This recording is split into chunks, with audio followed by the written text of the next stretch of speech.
ಎಲ್ಲರಿಗೂ ನನ್ನ ಯೂಟ್ಯೂಬ್ ಚಾನಲ್ಗೆ ಸ್ವಾಗತ. ನಾನಿವತ್ತು ಬದನೆಕಾಯಿ ಎಣ್ಣೆಗಾಯಿನ ಮಾಡ್ತಾ ಇದ್ದೀನಿ.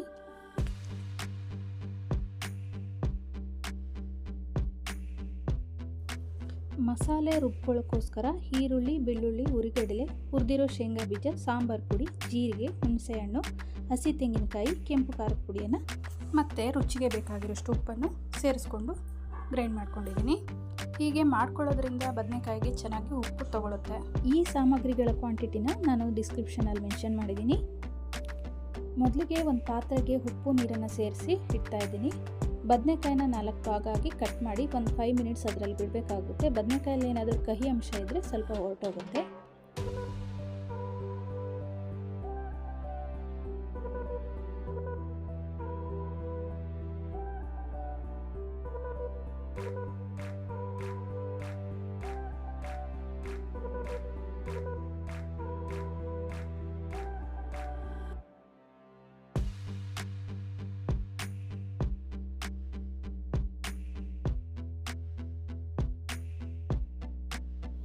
ಕಟ್ ಮಾಡಿಟ್ಕೊಂಡಿರೋ ಬದನೆಕಾಯಿಗೆ ರುಬ್ಬಿಟ್ಕೊಂಡಿರೋ ಮಸಾಲೆನ ತುಂಬಿಕೊಳ್ಬೇಕು. ಮಸಾಲೆನ ಸ್ವಲ್ಪ ನೀರಲ್ಲೇ ರುಬ್ಕೊಳ್ಬೇಕಾಗತ್ತೆ. ಸ್ವಲ್ಪ ಗಟ್ಟಿಯಾಗಿರಬೇಕು, ಯಾಕಂದರೆ ಬದನೆಕಾಯಿ ಒಳಗಡೆ ತುಂಬೋದಕ್ಕಾಗಲ್ಲ ತುಂಬ ನೀರು ಹಾಕಿದ್ರೆ.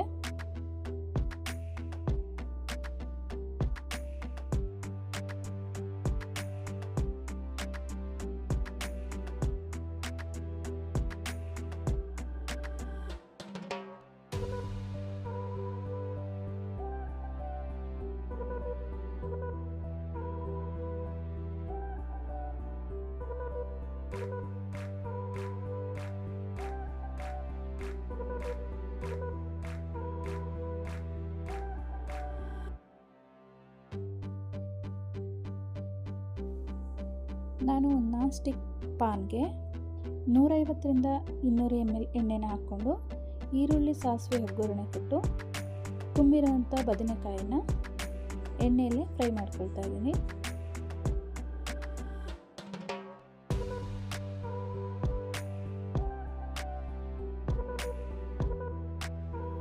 ಸ್ಟವ್ ಫ್ಲೇಮ್ನ ಪದೇ ಪದೇ ಚೇಂಜ್ ಮಾಡದೆ ಒಂದೇ ಮೀಡಿಯಮ್ ಉರಿನಲ್ಲಿ ಫ್ರೈ ಮಾಡಬೇಕು.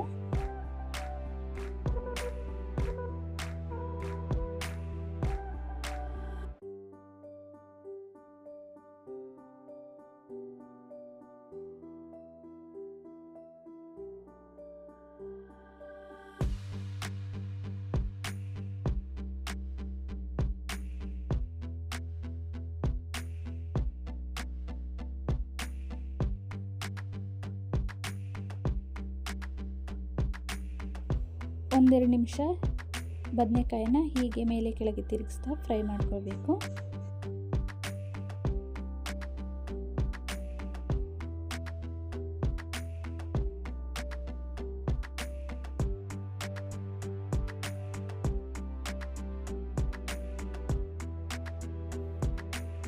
ಬದನೆಕಾಯಿ ಎಣ್ಣೆಯಲ್ಲಿ ಚೆನ್ನಾಗಿ ಫ್ರೈ ಆದ ನಂತರ ಜಾರಲ್ಲಿ ಉಳಿದಿರೋ ಮಸಾಲೆನ ಸ್ವಲ್ಪ ನೀರು ಹಾಕಿ ಇದಕ್ಕೆ ಸೇರಿಸ್ಕೊಳ್ಬೇಕು.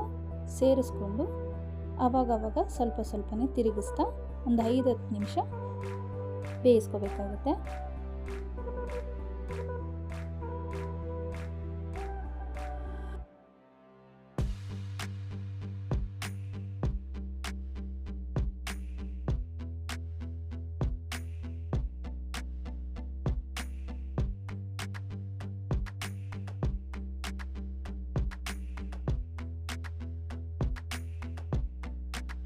ಹದಿನೈದು ನಿಮಿಷದ ನಂತರ ಎಣ್ಣೆಗಾಯಿ ರೆಡಿಯಾಗಿರುತ್ತೆ.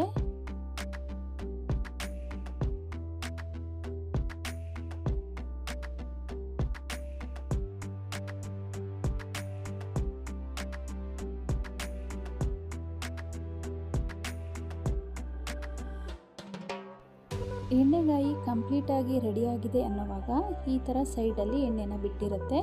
ಆವಾಗೊಮ್ಮೆ ಚೆನ್ನಾಗಿ ಮಿಕ್ಸ್ ಕೊಟ್ಟು ಸ್ಟವ್ನ ಆಫ್ ಮಾಡ್ಕೊಳ್ಬೇಕು. ಕೆಲವ್ರಿಗೆ ಎಣ್ಣೆಗಾಯಿಗೆ ಬೆಲ್ಲ ಹಾಕೋದು ಇಷ್ಟ ಆಗುತ್ತೆ, ಅಂಥವರು ಸೇರಿಸ್ಕೊಳ್ಬೋದು. ನನಗೆ ಇಷ್ಟ ಇಲ್ಲ, ಹಾಗಾಗಿ ನಾನು ಸೇರಿಸ್ಕೊಳ್ಳಿಲ್ಲ.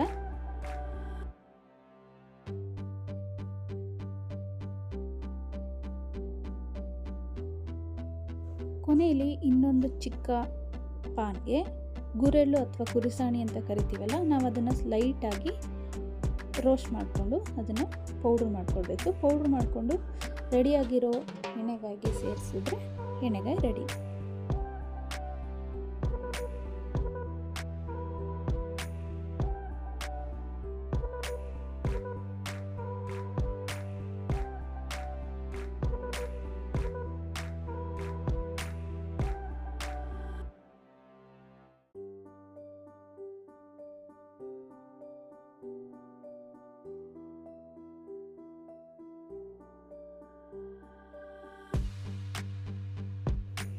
ಯಾರಿನ್ನೂ ನನ್ನ ಚಾನಲ್ಗೆ ಸಬ್ಸ್ಕ್ರೈಬರ್ ಆಗಿಲ್ಲ, ದಯವಿಟ್ಟು ಒಂದು ಸಬ್ಸ್ಕ್ರೈಬ್ ಮಾಡಿ. ನನ್ನ ವಿಡಿಯೋ ಇಷ್ಟ ಆಗಿದ್ದರೆ ಪ್ಲೀಸ್ ಒಂದು ಲೈಕ್ ಮಾಡಿ, ಕಮೆಂಟ್ ಮಾಡಿ, ಸಪೋರ್ಟ್ ಮಾಡಿ.